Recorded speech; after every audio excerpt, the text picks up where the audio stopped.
What is the meaning of anxiety? Imagine yourself walking through the streets of Copenhagen in the early 19th century. The city, with its classical architecture and cobblestone streets, exudes a tranquil and orderly atmosphere. However, for a young man named Soren Kierkegaard, this external tranquility starkly contrasted with the whirlwind of feelings and thoughts swirling within him. Soren Kierkegaard was born in 1813, the son of a prosperous and deeply religious merchant. From an early age, he was exposed to an environment of intense philosophical and theological reflection, influenced by his father's severe Calvinism. Young Soren grew up under the shadow of what he himself would describe as a profound melancholy that permeated his family. His father, Michael Kierkegaard, was a man marked by intense guilt, believing he had offended God and consequently condemned his family to suffering. This dark and introspective atmosphere at home made Kierkegaard develop a keen sensitivity to existential questions. He began to wonder about the nature of life, faith, and what it truly means to exist. And it was precisely in this context that anxiety began to manifest in his life. But what is this anxiety that Kierkegaard spoke of? For him, anxiety was not simply an irrational fear or an everyday worry. It was something much deeper, rooted in the human condition. Kierkegaard saw anxiety as a kind of dizziness of freedom. It was the feeling that emerged from our awareness of the absolute freedom we have to make choices, and at the same time, the fear of the consequences and responsibilities that these choices entail. The story of Soren Kierkegaard is, therefore, the story of a man in search of understanding and giving meaning to this existential anguish. He not only lived it intensely, but also transformed it into one of the pillars of his philosophy. Kierkegaard believed that anxiety was an inherent condition of human freedom, and that facing this anxiety was crucial for the development of an authentic and meaningful life. In his works, he invites us to face anxiety head-on, to understand it as an essential part of the human journey. He said that by accepting our freedom and the uncertainty it brings, we can find a path to true personal and spiritual fulfillment. Soren Kierkegaard was a brilliant and introspective young man. From an early age, his mind buzzed with profound questions about human existence. But don't think he was an ordinary student. Kierkegaard often felt conflicted with the educational system of his time, which he saw as superficial and limiting. He desired more. He yearned for a deeper understanding of life. One of the most crucial moments in Kierkegaard's life was his relationship with Regine Olsen. He met Regine in 1837 and soon fell madly in love with her. They got engaged in 1840, but something deeply troubled Kierkegaard. He felt that his destiny and philosophical mission prevented him from leading a normal life, forming a family, or adhering to social conventions. The decision to break off the engagement with Regine was painful and filled with anguish. Kierkegaard believed he could not, in good conscience, bring her into the dark and complex world of his philosophical reflections. He wrote about this decision in his diary, reflecting on the intensity of his feelings and the depth of his anxiety. This personal experience marked him deeply and influenced many of his subsequent works. With the breakup, Kierkegaard delved even deeper into his studies and writings. He believed that the true task of a human being was to face anxiety and anguish head-on, rather than fleeing from them. For him, anxiety was a reflection of human freedom, a freedom that leaves us on the brink of a precipice of possibilities.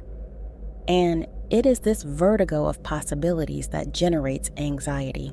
In his book, The Concept of Anxiety, Kierkegaard explores the idea that anxiety arises from the individual's freedom to choose. He argues that the awareness of this freedom and the responsibility that comes with it creates a sense of uncertainty and unease. However, instead of seeing this anxiety as purely negative, Kierkegaard viewed it as an opportunity for growth. For him, facing anxiety was an essential step toward achieving an authentic and meaningful life. Kierkegaard also introduced the idea of the leap of faith. He believed that to overcome anxiety and find true meaning in life, it was necessary to take a leap of faith toward what he called the absolute.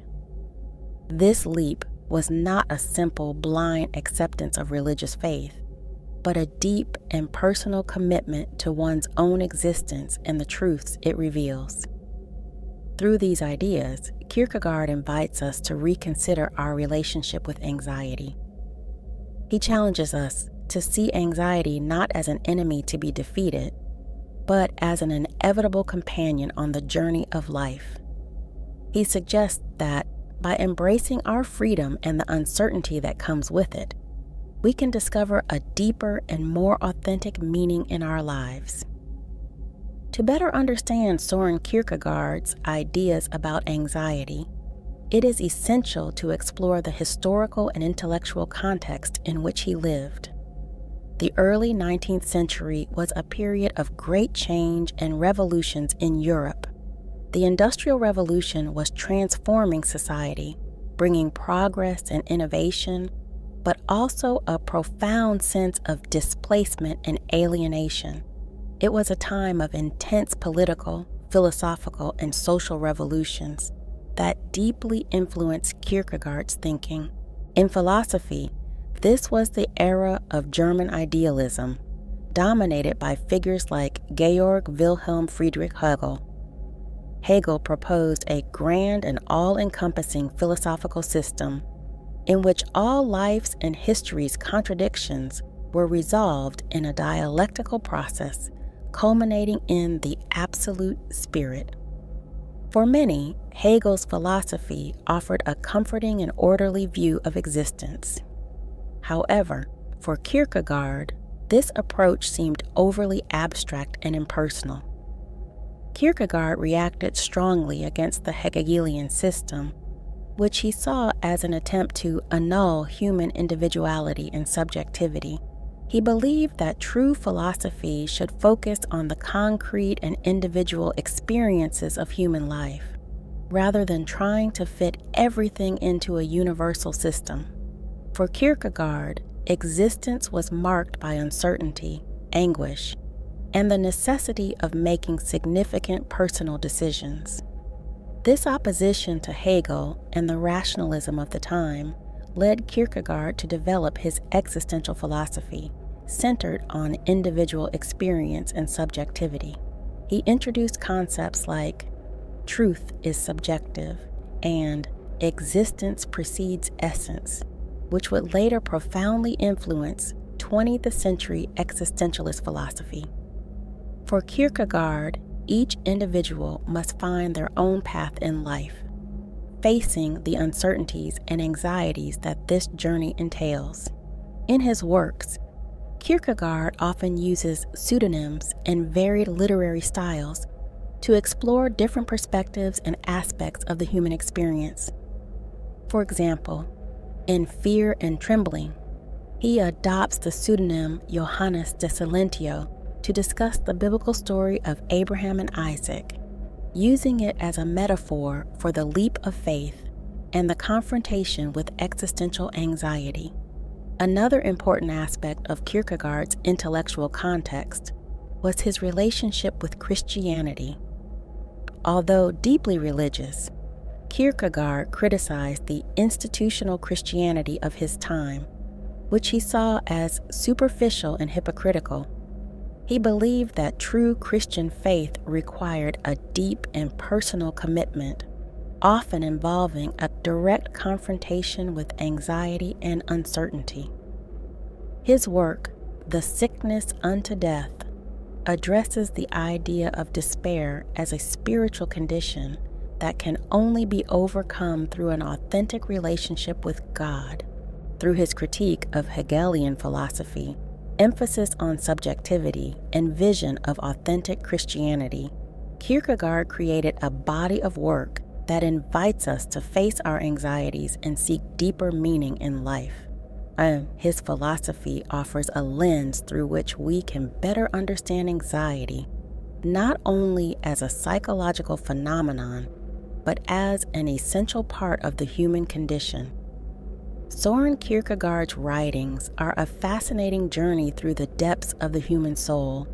He guides us through his reflections on anxiety, freedom, and the search for meaning, utilizing a variety of literary styles and pseudonyms. Let's explore some of his most influential texts and how they address the issue of anxiety. One of the earliest texts to address anxiety is The Concept of Anxiety, published in 1844 under the pseudonym Vigilius Halfniensis. Here, Kierkegaard describes anxiety as an inevitable consequence of human freedom. He uses the biblical story of Adam and Eve to illustrate this point, arguing that anxiety arises the moment Adam becomes aware of his freedom to choose between obeying or disobeying God. For Kierkegaard, this awareness of freedom is accompanied by a sense of vertigo and anxiety that is both a sign of our infinite possibilities and our responsibility. But what exactly does this dizziness of freedom mean? Well, imagine yourself standing at the edge of a cliff, looking down into the abyss below. The sensation of vertigo comes not just from the fear of falling, but from the recognition that you have the freedom to jump. It is this possibility, this freedom to choose between different paths, that generates anxiety. Kierkegaard argues that this anxiety is a fundamental condition of human existence. It constantly reminds us of our freedom and the consequences of our choices. Another essential text for understanding Kierkegaard's view on anxiety is Fear and Trembling, published in the same year under the pseudonym Johannes de Silentio. In this work, Kierkegaard explores the biblical story of Abraham and the sacrifice of Isaac. He describes Abraham's suffering and anxiety as he prepares to obey the divine command to sacrifice his son. For Kierkegaard, this story illustrates the leap of faith, an act of absolute trust in God, even in the face of extreme anxiety and uncertainty. Abraham represents the knight of faith, someone who accepts anxiety as part of their spiritual journey and takes a leap of faith towards the absolute. Kierkegaard believed that facing anxiety was essential for spiritual and personal growth. He saw anxiety not as something to be avoided, but as an opportunity to deepen our understanding of ourselves and the world around us. In The Sickness Unto Death, published in 1849 under the pseudonym Anticlimacus, Kierkegaard discusses the concept of despair, which he sees as an extreme form of anxiety. Despair, according to him, arises when a person cannot accept their own existence and freedom. However, by facing and understanding this despair, one can find a path to deeper faith and a more authentic life. These ideas may seem abstract, but they have profound practical implications. In everyday life, we all face moments of anxiety, whether it's making important decisions, dealing with uncertainties at work, or facing significant personal changes.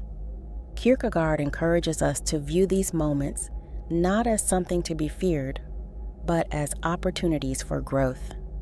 He reminds us that anxiety is a sign of our freedom and our ability to choose and create our own path. By embracing our anxiety and using our freedom to make meaningful choices, we can live more authentically and satisfyingly. Kierkegaard challenges us not to flee from anxiety, but to confront it head on, understand its roots, and use this understanding to enrich our lives. Now that we have explored Kierkegaard's reflections on anxiety in his texts, it is time to bring these ideas into the real world. How can we apply his philosophies in our daily lives to better cope with anxiety and live more authentically and meaningfully? Firstly, it is important to recognize that anxiety, according to Kierkegaard, is a natural and inevitable component of the human experience. This leads to the first practical lesson. Accept anxiety as a normal part of life. Often, our first reaction to anxiety is to try to eliminate or avoid it.